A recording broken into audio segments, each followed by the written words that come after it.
What's going on, guys? JSGC here, and we are here for another Manchester City video. Today we're going to be doing the review, analysis and reaction to Manchester City going out of the Carabao Cup to West Ham United away on penalties. Before I crack on with this video though, make sure, like always, if you are enjoying the content, you want to help to support my channel, and do subscribe. Press that red button, press the bell and put your push notifications on. Less than 300 subscribers now, away from 21k subscribers, so any help towards that would be much appreciated. Don't forget also social media links, they're in the description below and sliding across at the bottom of the screen if you want to go and follow me on my Twitter and Instagram. My email also in the description below too if you want to hit me up for any sponsorships for any videos or any general business inquiries. Leave a thumbs up as well if you do enjoy this video. Let me know your thoughts of Manchester City going out of the Carabao Cup in the comments below. What was to blame for Manchester City going out here? What are your thoughts? Let me know in the comments below. And also, lastly, I am calling on all men. This video is brought to you by Manscaped.com, the premium global brand for men's grooming and hygiene products. Manscaped provide the best tools, equipment and liquids for every body part. They have been kind enough to send me the new Lawnmower 4.0. The Lawnmower 4.0 is a cordless trimmer with a wireless charging system, providing 90 minutes on one full charge on the lithium-ion battery. The trimmer has LED lights on the front to show battery life, and also on the trimmer for a more precise shave. Ceramic blades with skin-safe technology are provided to help reduce nicks and cuts. 4 trimmer guard options are also available to customize your hair length. The Lawnmower 4.0 is waterproof, allowing for easy cleanup. A new travel lock feature is built in to prevent vibrations whilst on the go. So come and join me and 2 million other men worldwide who trust Manscaped when it comes to keeping yourself clean and tidy. Use code JSGC20 for 20% off and free worldwide shipping. Thank you very much to Manscaped for sponsoring this video. If you want to go and use code JSGC20 at checkout to get yourself 20% off and free worldwide shipping, then that would be much appreciated by me. Thank you very much to Manscaped for sponsoring this video. Anyway, let's crack on with this video. The game, it finished 0-0. It was a very boring game.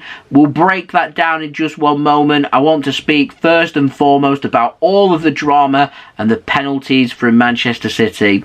Now, I've seen in the fallout to this game, some people have been pinning some stuff onto Phil Foden with him hitting it wide. Of course, the first thing you look for in penalties is to put it on target. It's one of them penalties, again, sounds crazy that I say this, but it wasn't a badly struck penalty.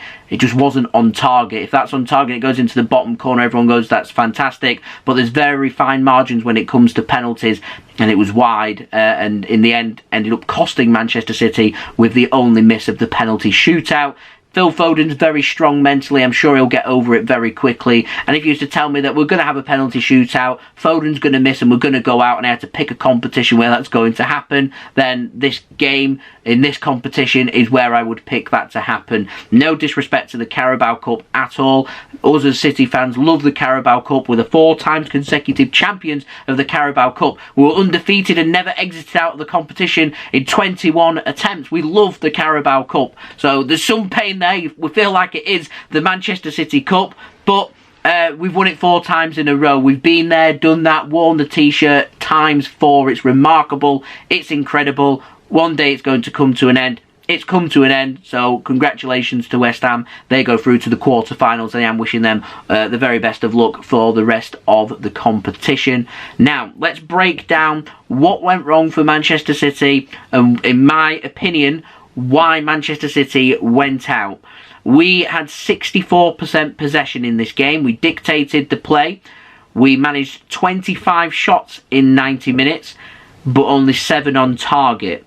That, to me, is where the errors were for Manchester City. But even so, 7 shots on target should be enough to return 1 or 2 goals from Manchester City. I say it all the time in my previews. When you're playing a Premier League team, yes, it's the Carabao Cup, but West Ham are still a Premier League team. Yes, West Ham have made plenty of changes, but they're still Premier League players. The Premier League teams, you need to be clinical in front of goal. If we're getting 7 shots on target, we've got to be thinking about 1 or 2 of them going into the back of the net. Arguably, City's best opportunities of this this game came from crosses into the box from headers. John Stones headed to either side of their keeper. It goes into the back of the net. Sterling in the last minute, a header is straight at the keeper. It's a great ball in. It needs to go either side of the keeper. So in terms of crossing and heading, wasn't clinical enough. It reminds me a lot of the Manchester United away game that we played last season in the Carabao Cup, where our only way to break them down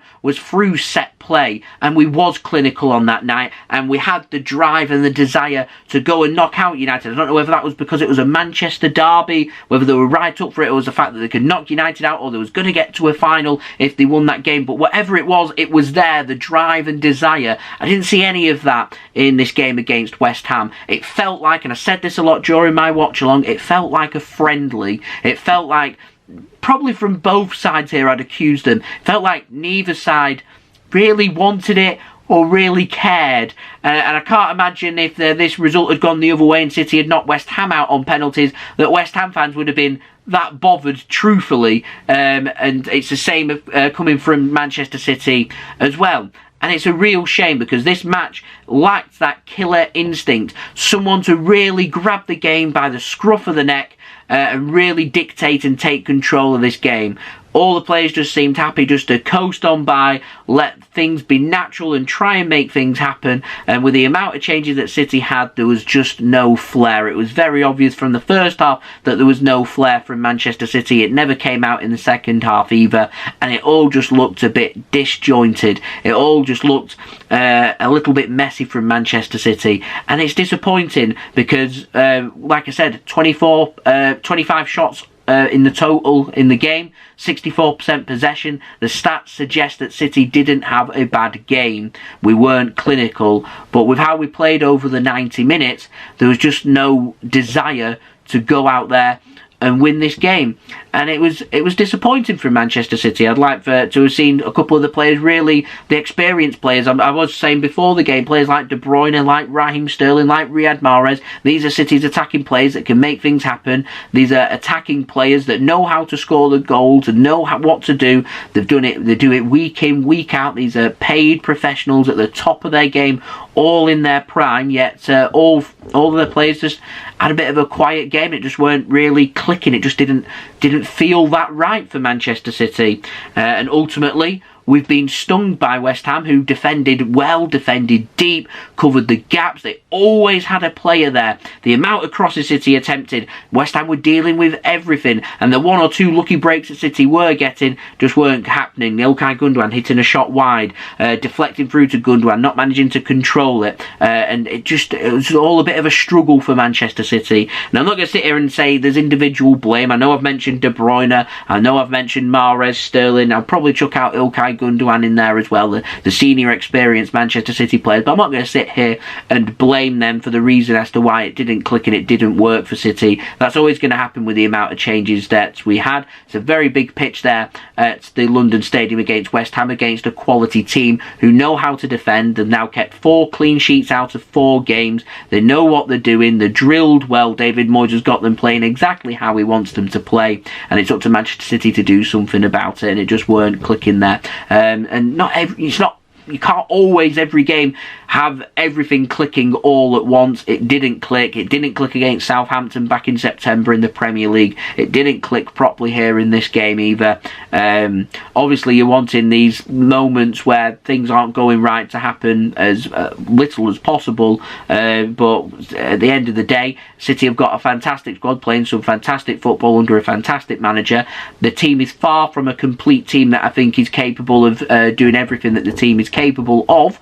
And so that's just the way things have gone. That's how things have gone in the transfer market. That's how things have gone with injuries like Ferran Torres. He might have been the difference in this game. We'll never know. He was injured, and it's just these one or two things that haven't really clicked for City, and it's just something that over time just needs to be tinkered with and sorted out, and I'm sure that it will as well. So I'm optimistic. All I'm bothered about right now is the Premier League game against Crystal Palace at the weekend. We've obviously got Liverpool and Chelsea, 2 fantastic teams teams to catch up in the Premier League, and we can switch our focus to them Premier League games. Us exiting out of the Carabao Cup means we get more rest in December, January and February now, which can only be good news considering you would expect Manchester City to make it to the last 16 of the Champions League, so that February rest could be crucial. And obviously the big games coming up in December and January as well, so I'm never going to say no to City playing one in every 7 days rather than one in every 4 days for the next 3 months, and that's not the case now. So every silver lining and all that. That's the positive, but plenty for City to improve on. We need to be clinical, we need to be quicker distributing the ball,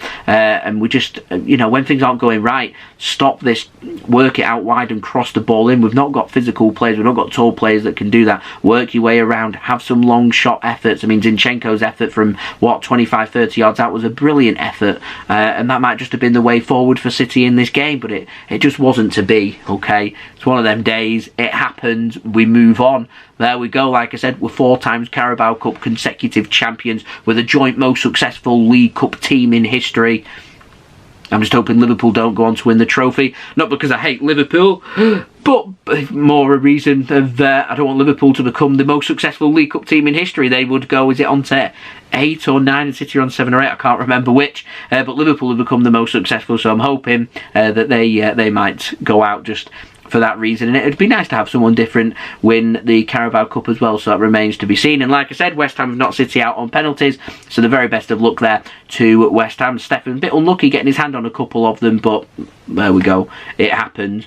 We move on. Crystal Palace, that's what awaits us next. So thank you everyone for watching. It is much appreciated. They're my thoughts. What are your thoughts? Let me know in the comments below. Leave a thumbs up if you did enjoy this video. Subscribe as well if you're new around here. Plenty more Manchester City content to come. So press that red button, press the bell and put your push notifications on. 21k subscribers is the aim. We're less than 300 subs away, so any help towards that would be brilliant. Also, don't forget social media links. They're in the description below. And sliding across at the bottom of the screen if you want to go and follow me on my Twitter and Instagram. My email also in the description below too if you want to hit me up for any sponsorships for any videos or any general business inquiries. And do go and check out today's video sponsor, manscaped.com. Go and cop yourself 20% off using code JSGC20 at checkout and get yourself free shipping as well. That would be much appreciated. Anyone that does use that code does help to support the future content created here on my channel. And I'll see you all again real soon for the next Manchester City video. So I've been JSGC. Thank you everyone for watching. Down but not out. The Carabao Kings, they're out. We go again next season. Never mind. So I've been JSGC. Thank you everyone for watching. Peace. Ciao for now.